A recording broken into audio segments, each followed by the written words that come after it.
വനിതാ സംവരണത്തിന്റെ മറവിൽ പരാജയം ഉറപ്പായ തമിഴ്നാട് പശ്ചിമ ബംഗാൾ നിയമസഭാ തിരഞ്ഞെടുപ്പുകളിൽ മുഖം രക്ഷിക്കാനും വരുന്ന പൊതു തിരഞ്ഞെടുപ്പിൽ വിജയിച്ച് ഒരിക്കൽ കൂടി അധികാരം ഉറപ്പിക്കാനും ലക്ഷ്യം വെച്ചുള്ള മണ്ഡല പുനർനിർണയ പദ്ധതി കൂടി കൂട്ടിയിണക്കി അവതരിപ്പിച്ച 131 ഭരണഘടനാ ഭേദഗതി ബിൽ ലോക്സഭയിൽ തകർന്നടിഞ്ഞ ഞെട്ടലിൽ നിന്ന് ശനിയാഴ്ച രാജ്യത്തെ അഭിസംബോധന ചെയ്യുമ്പോൾ പ്രധാനമന്ത്രി വിമുക്തനായിരുന്നില്ല.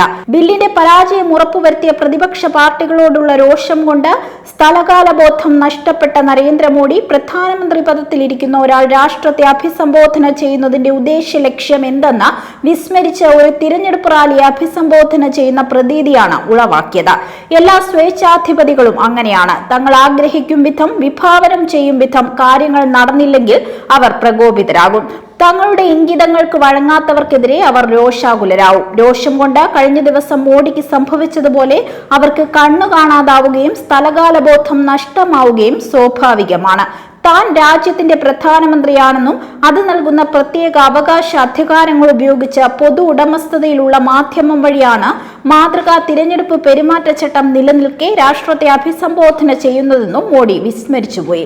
സ്വേച്ഛാധിപതികൾ അങ്ങനെയാണ്. അവർ എല്ലാ നിയമങ്ങൾക്കും അതീതരാണ്. മറ്റെല്ലാവരും നിയമാനുസൃതം പ്രവർത്തിക്കണമെന്ന് നിഷ്കർഷിക്കുമ്പോഴും അവ തങ്ങൾക്ക് ബാധകമല്ലെന്ന് അവർ കരുതുന്നു. മോഡിയുടെ റോഡ് ഷോ പരമ്പരകൾ മാത്രം നോക്കിയാൽ മതി. അവ ഏറെയും രാജ്യത്ത് നിലവിലുള്ള റോഡ് നിയമങ്ങളുടെ നഗ്നമായ ലംഘനമാണ്. നിയമവാഴ്ചയുടെ സമ്പൂർണ്ണ പരിരക്ഷയെ നിയമവാഴ്ചയെ പരിഹസിക്കുന്ന നിയമലംഘനം. അത്തരത്തിലൊരു നിയമലംഘന ശ്രമമാണ് വെള്ളിയാഴ്ച രാജ്യത്തിന്റെ പരമോന്നത നിയമനിർമ്മാണ സഭയായ ലോക്സഭയിൽ നിലംപരിശായത്. അത് നരേന്ദ്രമോദി എന്ന സ്വേച്ഛാധിപതിയെ വിരളി പിടിപ്പിച്ചില്ലെങ്കിലേ അത്ഭുതമുള്ളൂ. രാഷ്ട്രത്തെ അഭിസംബോധന ചെയ്യുന്നതിന്റെ പേരിൽ ആവർത്തന വിരസത കൊണ്ട് അരോചകമാം വിധം പ്രതിപക്ഷ പാർട്ടികളെ മഹിളകളുടെ നാമത്തിൽ ശാപവാക്കുകൾ കൊണ്ട് മൂടുകയായിരുന്നു അരമണിക്കൂർ നീണ്ട അഭിസംബോധനയിൽ ഏറെയും. അഭിസംബോധനയുടെ മുഖ്യ ലക്ഷ്യം തമിഴ്നാട്ടിലും പശ്ചിമ ബംഗാളിലും BJP മുഖ്യ പ്രതിയോഗികളായി കാണുന്ന സംസ്ഥാന സർക്കാരുകളെ നയിക്കുന്ന ദ്രാവിഡ മുന്നേറ്റ കഴകവും തൃണമൂൽ കോൺഗ്രസുമാവുക സ്വാഭാവികം മാത്രം. മോഡിയുടെ ഇരു പാർട്ടികളോടുമുള്ള അസഹിഷ്ണുത 131 ഭരണഘടനാ ഭേദഗതിയുടെ അടിയന്തര ലക്ഷ്യം എന്താണെന്ന് പകൽ പോലെ വ്യക്തമാക്കുന്നുണ്ട്. രാഷ്ട്രത്തോടുള്ള അഭിസംബോധനയെ തുടർന്ന് മോഡി പശ്ചിമ ബംഗാളിലെ BJPയുടെ തിരഞ്ഞെടുപ്പ് റാലികളിൽ നടത്തിയ പ്രസംഗങ്ങൾ അക്കാര്യത്തിൽ അവശേഷിക്കുന്ന സംശയം കൂടി ദൂരീകരിക്കാൻ മതിയായവയാണ്. സ്ത്രീ ശാക്തീകരണവും സംവരണവും തന്റെ കാലങ്ങളായുള്ള രാഷ്ട്രീയ സ്വപ്നവും ദൗത്യവുമാണെന്ന് രാഷ്ട്രത്തെ വിശ്വസിപ്പിക്കാൻ ശ്രമിക്കുന്ന മോഡി 2023 സെപ്റ്റംബർ 19 ലോക്സഭ പാസാക്കുകയും 20 രാഷ്ട്രപതി അംഗീകാരം നൽകുകയും ചെയ്ത നാരീശക്തി വന്ദന അധിനിയം വിജ്ഞാപനം ചെയ്ത് നിയമമാക്കാൻ 131 ഭേദഗതി ബിൽ ചർച്ചയ്ക്കെടുക്കുന്നതിന്റെ തലേ ദിവസം വരെ 30 മാസം എന്തിന് കാത്തിരുന്നുവെന്ന് രാജ്യത്തെ സ്ത്രീകളോട് വിശദീകരിക്കാൻ ബാധ്യസ്ഥനാണ്. സ്ത്രീ സംവരണം നിലവിലുള്ള സീറ്റുകളുടെ അടിസ്ഥാനത്തിൽ നടപ്പാക്കാനുള്ള പ്രതിപക്ഷ ആവശ്യത്തോട് അന്നും ഇന്നും BJP പുറംതിരിഞ്ഞു നിന്നതിന്റെ കാര്യകാരണങ്ങൾ വിശദീകരിക്കാൻ എന്തേ മോഡിയും ഷായും BJPയും വിസമ്മതിക്കുന്നു? സംസ്ഥാനങ്ങളിൽ നിലവിലുള്ള സീറ്റുകൾക്കൊപ്പം 50% സീറ്റുകൾ വർദ്ധിപ്പിച്ച് സമവായമുണ്ടാക്കാൻ തയ്യാറായിരുന്നെങ്കിൽ ഒരു പാർലമെന്ററി ജനാധിപത്യ സംവിധാനത്തിൽ പതിവുള്ള കീഴ്വഴക്കമനുസരിച്ച് സർവകക്ഷി യോഗം വിളിച്ച് അതിന് ശ്രമിക്കാൻ ആരായിരുന്നു തടസ്സം? എന്തുകൊണ്ട് അത്തരമൊരു ഫോർമുല 131 ഭരണഘടനാ ഭേദഗതി ബില്ലിന്റെ ഭാഗമായില്ല?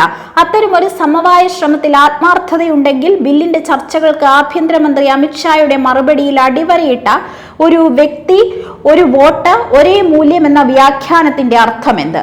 വസ്തുതകൾ കൂട്ടിവായിക്കുന്ന സാമാന്യ ബുദ്ധിയുള്ള ഏതൊരാൾക്കും ബോധ്യമാകുന്നത് മോഡി ഭരണകൂടം കുഴിച്ച കുഴിയിൽ അവർ തന്നെ വീണിരിക്കുന്നു എന്നതാണ്.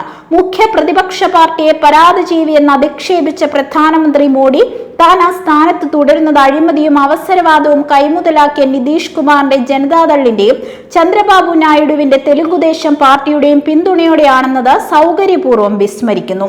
അബ് കി ബാർ 400 പാർ മുദ്രാവാക്യം ഉയർത്തി 2024 പൊതു തിരഞ്ഞെടുപ്പിൽ മത്സരിച്ച BJPക്ക് കേവലം 240 സീറ്റ് മാത്രമാണ് നേടാനായത്.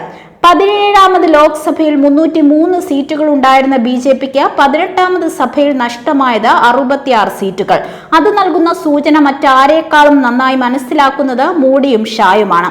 അവിടെയാണ് ജനസംഖ്യാടിസ്ഥാനത്തിലുള്ള മണ്ഡല പുനർനിർണയം പ്രസക്തമാകുന്നത്. തങ്ങൾക്ക് രാഷ്ട്രീയ മേൽക്കൈയുള്ള ജനസംഖ്യാ സുസ്ഥിരത എന്ന ദേശീയ ലക്ഷ്യം കൈവരിക്കുന്നതിൽ പരാജയപ്പെട്ട ഹിന്ദി ഹൃദയഭൂമി സംസ്ഥാനങ്ങൾക്ക് ലഭിക്കുന്ന സീറ്റുകളുടെ എണ്ണത്തിൽ അധികാരത്തിൽ അനന്തമായി തുടരാമെന്ന വ്യാമോഹമാണ് മോഡി സർക്കാർ മതിയായ ഗൃഹപാഠമോ ആവശ്യമായ ആലോചനകളോ സമവായ ശ്രമങ്ങളോ കൂടാതെ 131 ഭരണഘടനാ ഭേദഗതിയായി രാജ്യത്തിനുമേൽ അടിച്ചേൽപ്പിക്കാൻ ശ്രമിച്ചത്. അതാണ് മോഡി സർക്കാരിന്റെയും BJPയുടെയും ചരിത്ര പരാജയത്തിലേക്ക് നയിച്ചത്. 100% സ്ത്രീകൾ തന്നോടൊപ്പം ഉണ്ടാകുമെന്ന മോഡിയുടെ ആത്മവിശ്വാസത്തിന്റെ ഉറവിടം അദ്ദേഹത്തിന്റെ സ്വേച്ഛാധിപത്യ മനോഘടനയിൽ നിന്നും ഉദയം കൊള്ളുന്നതാണ്. അതിന് യാഥാർത്ഥ്യങ്ങളുമായി പുലബന്ധം പോലുമില്ലെന്ന് സംസ്ഥാന നിയമസഭാ തിരഞ്ഞെടുപ്പുകളും കാലവും തെളിയിക്കും. പിന്നെ മോഡിയുടെ മാപ്പ് ഇന്ത്യ കണ്ടുമടുത്ത മറ്റൊരു അതിഭാവുകത്വ അരോചക നാടകമായി ജനങ്ങൾ തിരിച്ചറിയുന്നു.